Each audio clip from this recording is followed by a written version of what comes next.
Vamos a arrancar con el segmento de Leonardo. Sí, así después escuchamos. Así damos tiempo para escuchar oyentes, porque hay muchísimos en el día de hoy.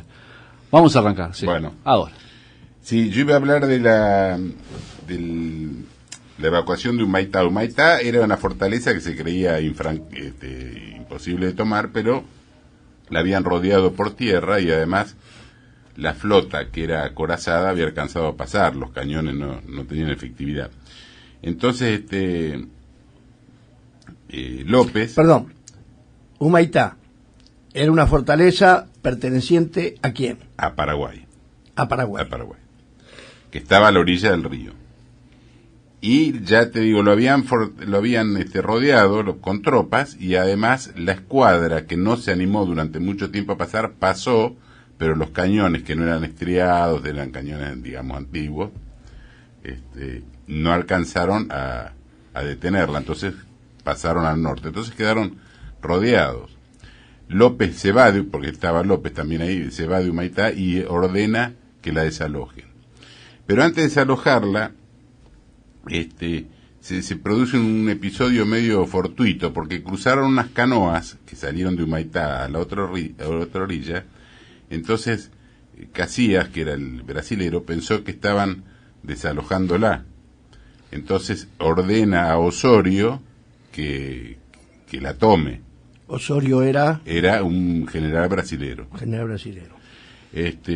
Osorio va con 10.000 hombres entre caballería, infantería y artillería, intenta la toma. Va con todo. Sí, va con 12.000 hombres, y los paraguayos eran algo de 3 o 4.000, pero estaban al mando del coronel Pedro Hermosa, se llamaba, y van justo al punto donde estaban defendidos por Hermosa.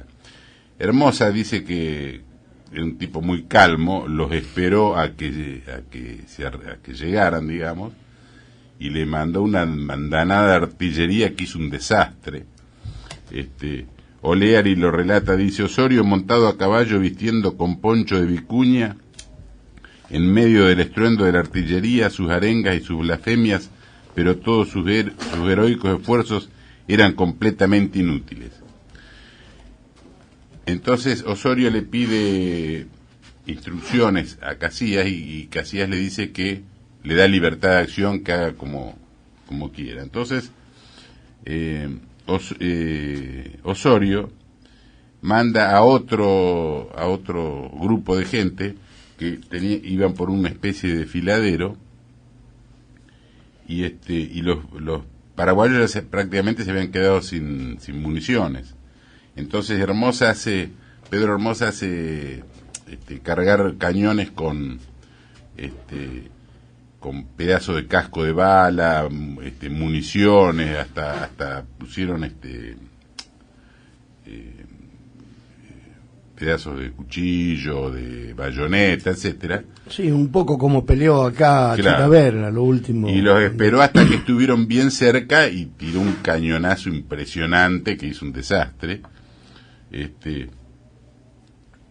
El mismo historiador Oleari lo relata, dice: cuando los apretados batallones llegaban a las trincheras, se oyó un estampido colosal, y tras él un grito de supremo espanto, cruzando el aire millares de trozos sangrientos, pedazos de miembros humanos triturados por la metralla.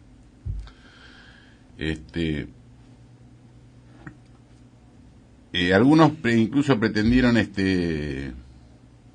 echarle las culpas a que Casillas lo había mandado a Osorio a propósito al Muere, porque envidioso, digamos, de su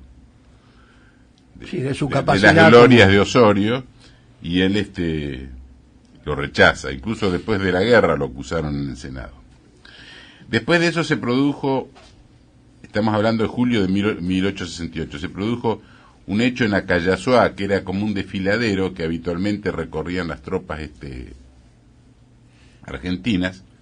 Entonces los paraguayos le preparan una celada, ponen en el otro extremo del desfiladero, entre un monte que había, ponen artillería, y cuando avanzan el batallón argentino, le salen al encuentro unos pocos paraguayos y tienen ahí una refriega y disparan. Entonces, claro, los batallones argentinos se van atrás corriéndolos, digamos, persiguiéndolos. Persecución.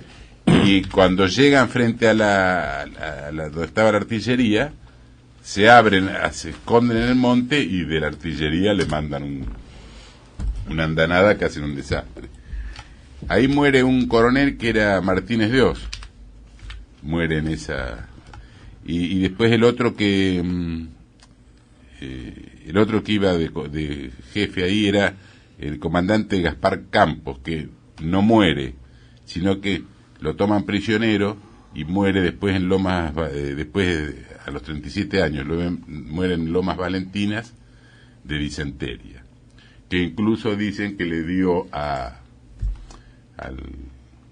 general Caballero, le dio unas pertenencias para que se las entregue a los familiares, que efectivamente se lo entregó. La cuestión que ahí se había ordenado que evacúen Humaitá, arman unas balsas con madera de la iglesia y empiezan a cruzar de noche. Al otro día era San Solano, entonces con esa excusa, digamos, como para engañar a los aliados, estuvo durante todo el día tocando la banda cánticos alegres y música y el himno, que yo, entonces los aliados pensaban que estaban en el fuerte. Sí, pensaban que estaban festejando, digamos, el día, pero en realidad lo que estaban haciendo era disimulando la evacuación. Y evacúan hacia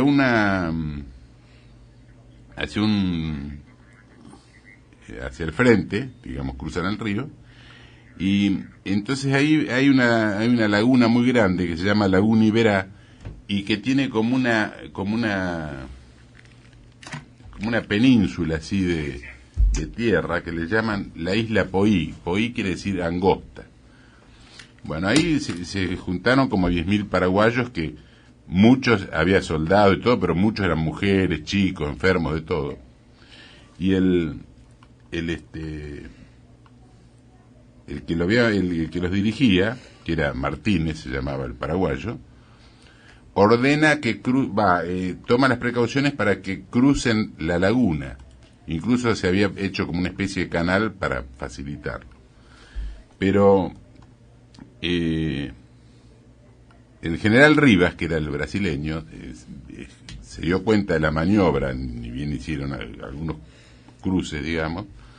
Entonces puso 2 lanchones artillados para cortarles el paso a las lanchas canoas y como cruzaba la gente.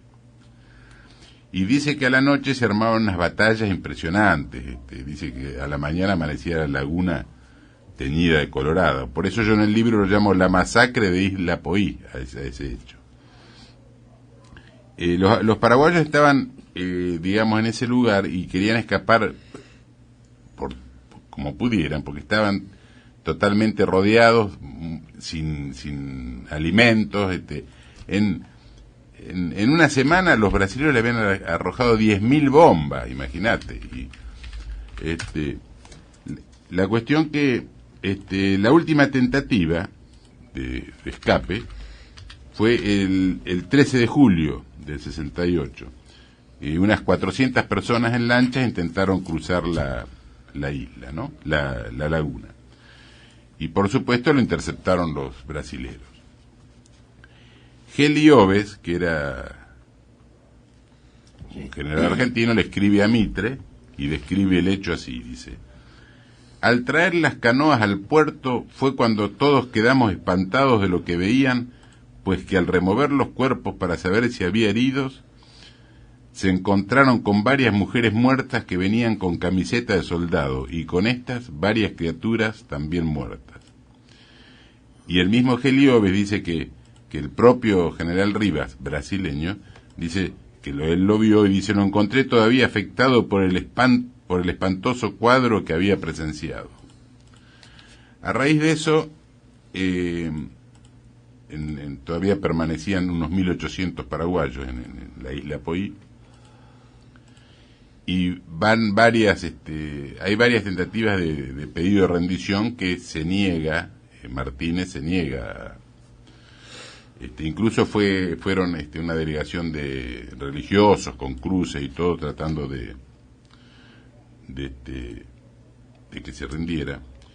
Y por último, finalmente Martínez accede a entregarse, digamos, pero quiere conferenciar antes, a condición de que no incorporen a los paraguayos en las tropas aliados para pelear con sus propios hermanos.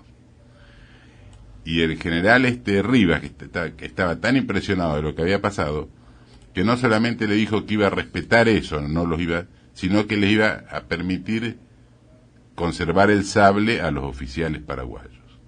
Entonces ahí se rinden 4 jefes, 95 oficiales, y hay 300 heridos y 900 soldados. Muy bien.